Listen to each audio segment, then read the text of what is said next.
Bueno, la obra mural en sí surge para mí pensando en lo dimensional primero. Cuando yo tengo que hacer un mural, lo primero que hago es ver el espacio físico donde va a estar situado. Voy, mido los espacios, mido los problemas físicos que tiene, me regreso a mi taller y empiezo a recoger una documentación sobre la obra. ¿Por qué una documentación? Toda mi obra parte de una investigación. Yo soy investigador, en primer punto. Entonces, lo primero que hago es escribir una especie de guión de qué va a ser el mural y cuáles van a ser los diálogos del mural. Cómo es el diálogo entre los personajes para lograr que el mural tenga un mundo visual que represente algo así como una película, que sea narrativo. Entonces, me documento primero, libros, me considero un buen lector. Entonces, libros sobre los temas que voy a desarrollar. Industria, bueno, si es industria, pues toda la industria, las máquinas, cómo se mueven. ¿Qué es la industria? ¿De dónde surge? El ser humano en la industria, la producción industrial, los problemas de los trabajadores dentro de la industria, el patronato, todo lo que surge alrededor de la industria como un ejemplo. Si es algo histórico, obviamente sobre la historia, como en este caso, en este mural. ¿De dónde surge la idea de este mural? A mí la propuesta que me hacen es hacer un mural con las características de los murales que yo he hecho. La persona que me lo encargó dijo, yo quiero un mural así como estos.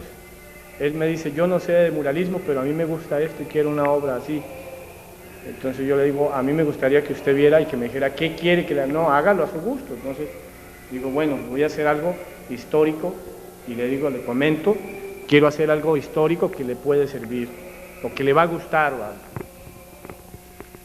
De tal manera que digo, bueno, ¿qué es lo que hay que pintar? Varios objetivos que recojan un poco del sentimiento de la historia de América.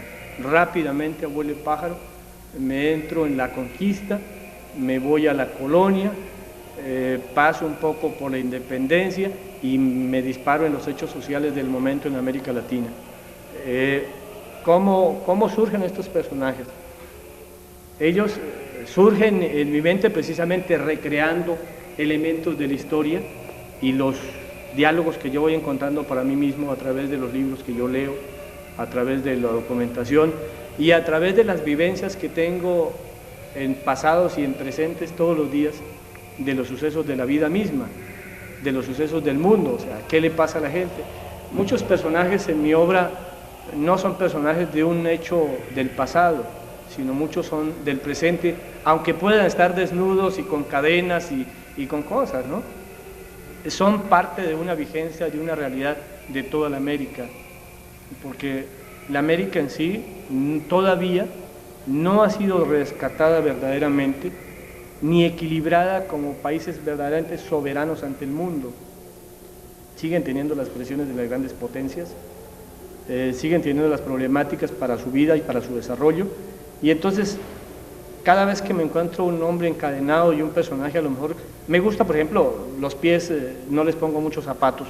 ¿Por qué? Porque es lo cotidiano, el hombre sigue con el pie en el piso.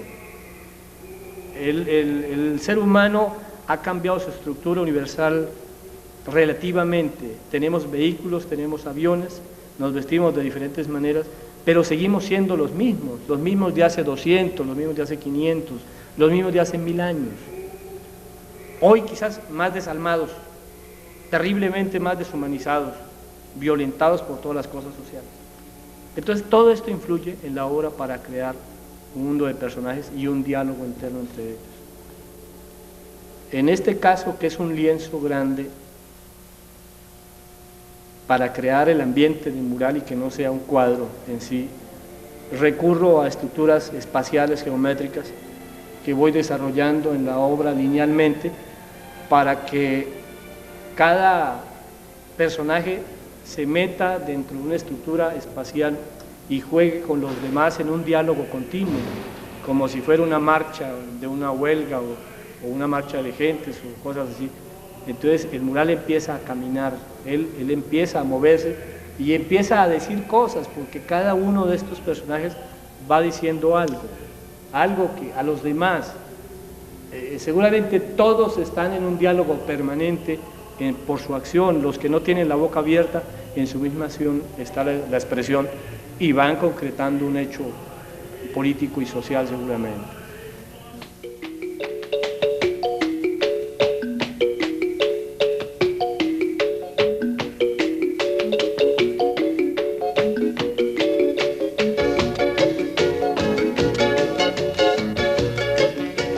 Este mural comienza con dividir un espacio visualmente, o sea, lo divido a la mitad, por arriba y por abajo, horizontal y vertical. A este le hice una cuadrícula no exacta, de 19 a 25 puntos, para crearle otros movimientos a la figura, es estiramientos, encogimientos, ensanchamientos. La regla de oro dice que debe ser matemático exacto. Y debe ser. ¿Por qué? Porque después de que pasa la exageración de romper esa cuadrícula no exacta, entonces se producen efectos visuales que, conjunto con los lineamientos de cruces de ángulos, de multiplicación de ángulos en un espacio plano, en base a esas guías espaciales, uno hace un conjunto. Si ustedes ven, la obra comienza como un cañón, de aquí para allá. Es como un tubo, como un cono. Y se va, y aquí se da vuelta. En esta parte se engloba ella, en estas líneas aquí. Hay otro ángulo que se corta allá y que va a aquella esquina. Entonces, la parte espacial es porque el movimiento del mural exige que vaya sobre esos lineamientos para que no suceda en crear una obra que se vuelva fija.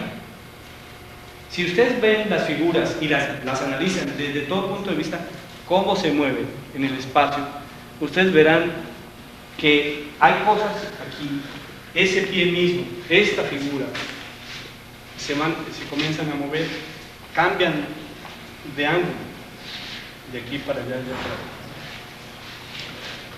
Producto de esa forma espacial de trabajo, se va sobre las líneas y las figuras empiezan a crecer. ¿Qué sería un juego matemático? Yo pienso que no. Es un sentimiento espacial global de todas las cosas. O sea, yo pienso que este espacio está aquí, pero tengo que pensar en que ustedes están ahí. Si yo me alejo de ustedes, esto se hace plano. Rompo ese diálogo. Y entonces quedaría una obra trunca, porque no hay el sentido espacial que produce el movimiento de todas las cosas. Aquí podríamos decir que no hay nadie estático. Nadie está estático, todo el mundo está en movimiento, nadie está parado. Si hablamos, ella está parada, no está quieta, no está parada, no está quieta. No sabemos dónde está esta pierna y qué está haciendo esta mano. Y esta pierna y esta mano son un diálogo continuo con los demás personajes, aún con esta mujer que está así.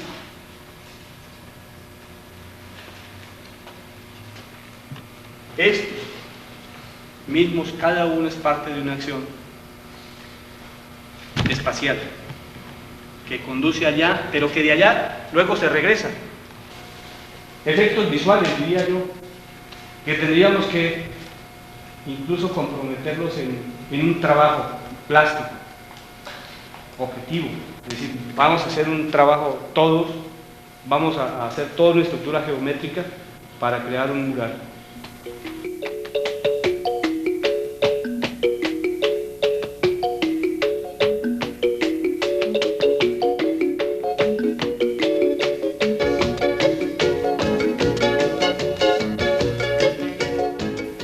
Si este muro lo encaminamos, llegamos y lo aplanamos para tener una superficie que reúna ciertas características plásticas, donde de pronto podamos expresar algo, vamos en un aumento de ganancia. Primero es la preocupación por el espacio, por el soporte, en este caso, el muro.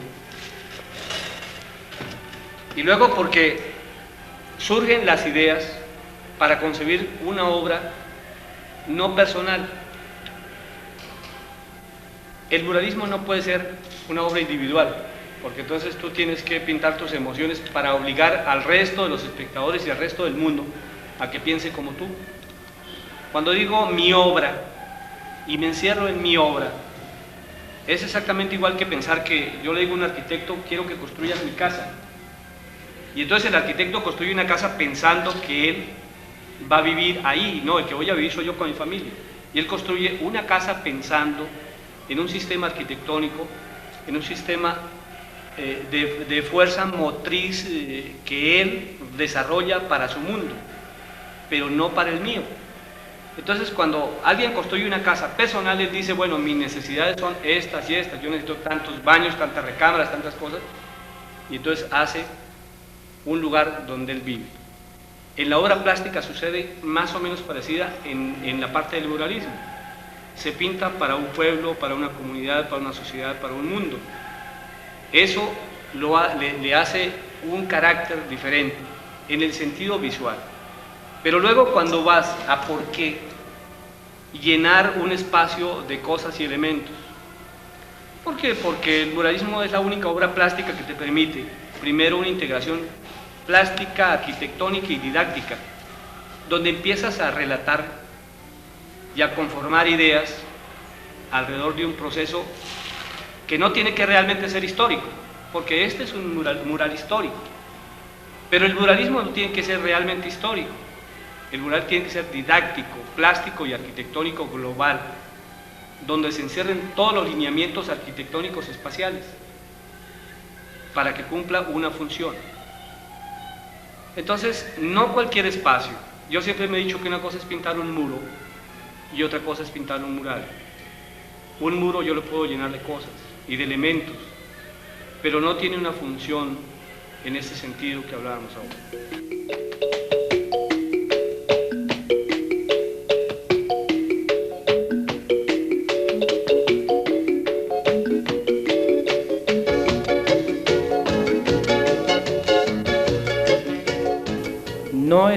Mi obra no es muy sometida a los hechos panfletarios, porque no estoy de acuerdo con la obra panfletaria hoy en día, ya no tiene sentido, pero sí más universalista, para que el ser humano pueda entrar en el mundo del arte y para que las clases menos favorecidas económicamente y que no pueden tener una obra de arte, por ejemplo, tengan la posibilidad de ser dueños visualmente, diariamente, de una obra que es lo que produce el muralismo.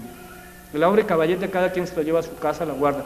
La obra mural da esa posibilidad de que el de escasos recursos, el obrero, el albañil, el empleado, cualquier gente que no pueda recurrir a una obra de arte, puede tener espacios visuales recreativos, emotivos, donde se va a encontrar el mismo también. Es lo que produce como efecto humanista el muralismo. Yo lo considero en ese sentido. ¿Por qué? Porque él se encuentra todos los días ahí. Cuando la gente pasa por un mural en cualquier lugar, la gente se mete en él y empieza a ver qué están haciendo cada personaje y seguramente empieza a dialogar con uno y otro, porque el diálogo es decir, bueno, este está haciendo este y aquel esto, y entonces empieza a hacer una cadena de elementos y se apropia realmente de la obra. Otro día volverá porque tiene esa posibilidad de ir las veces que quiera ver una obra de arte, ¿no? Es lo que produce el muralismo por el hecho de ser público. En este, como le comentaba, sucede eso, esto es una lona preparada especialmente para mural, con acrílico de la misma calidad, de la misma materia con que se está usando la pintura.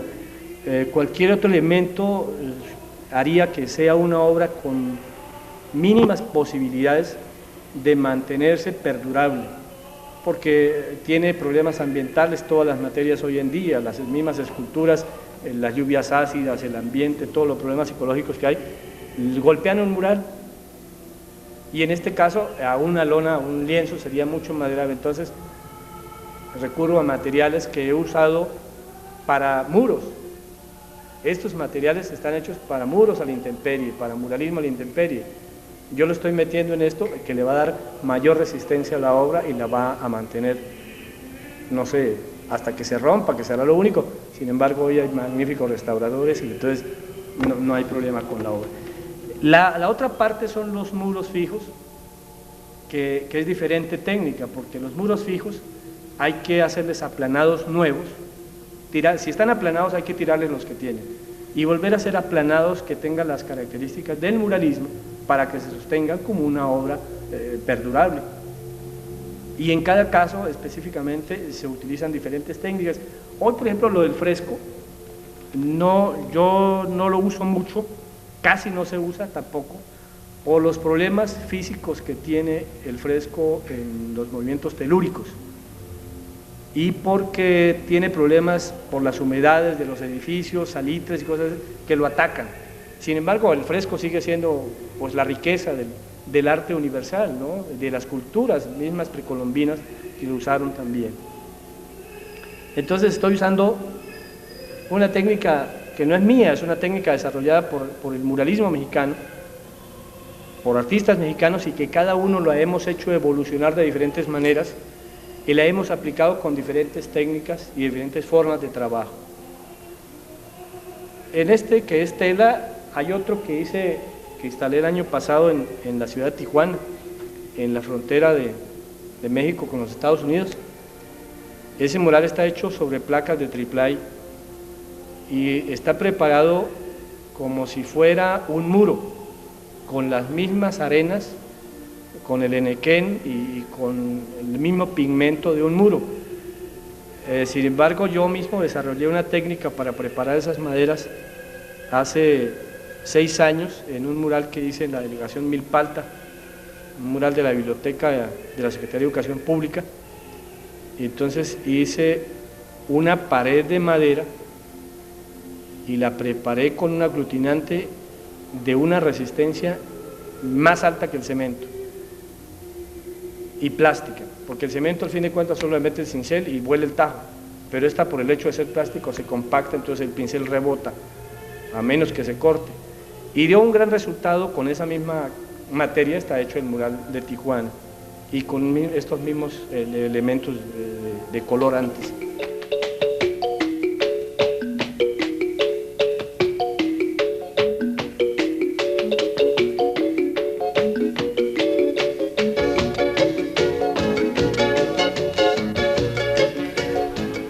Que el sentido espacial del mural no nace por el espacio físico real, sino por el espacio visual. O sea, un mural puede estar metido en esa hoja de papel, se vuelve dimensional. ¿Por qué se vuelve dimensional? Y vamos a concebir qué es el mundo espacial y cómo se puede multiplicar visualmente algo. Y entonces, si yo tengo aquí esto,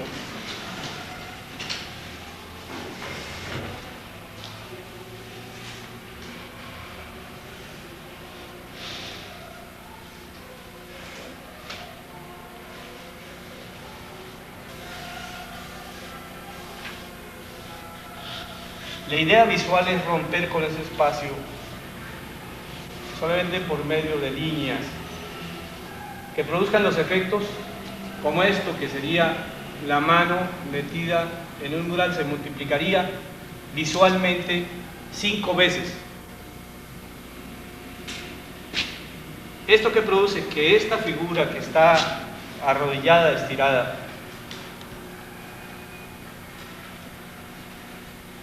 viéndolo seguramente,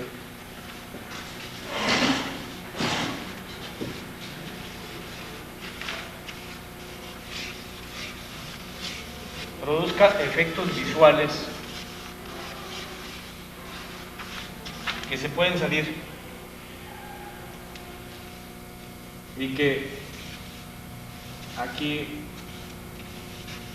puedes producir, no sé, una masa. Entonces es relacionar en ese espacio una figura que haga que rompa toda la armonía, porque aquí no hay perspectiva.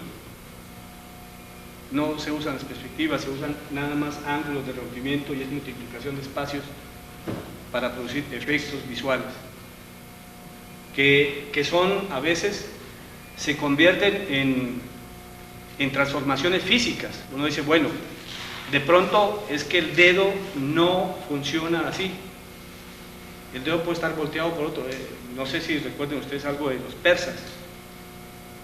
En los persas hay brazos que están del otro lado, los izquierdos con los derechos igual, viceversa, y se van fusionando para producir efectos visuales, pero que al efecto visual no se va a notar el proceso, sino que produce una fuerza y un diálogo del elemento con el espectador. Entonces así surge algo, ahí está metido en ese mundo. Esto es lo que sucede en el muralismo, que se usan movimientos, porque uno dice, bueno, ¿por qué esta figura que es pequeña al lado de este hombre que tiene un brazo gigantesco, enorme, en comparación con esta mano, y empiezas a hacer una relación? Es porque empiezas a romper los espacios y empiezas a crear un diálogo de elementos donde ninguno es desproporcionado visualmente, está ahí, es parte de un todo, porque esto genera un diálogo. Y en ese diálogo vas entrando. Entonces te vas preguntando. Cuando alguien viene y ve el mural y me dice, ¿qué significa el mural? Entonces yo le digo, pues si le digo un rollo que yo me sé, a lo mejor te limito el pensamiento, porque es lo que yo pienso de mi mural. Y a lo mejor pienso más allá o más acá, pero el otro tiene un pensamiento que lo tiene que dialogar con él, porque él ya está hecho. A mí en este momento no me importa él. Él tiene una forma de expresión libre, él se expresa, él dialoga, él es todo. Entonces él produce otras imágenes y otros efectos, que es lo que puede producir el muralismo. Por eso, cómo se rompen los espacios visualmente nada más, no físicos. Ahí está, lo físico está ahí. Pero lo importante es romper esa globalidad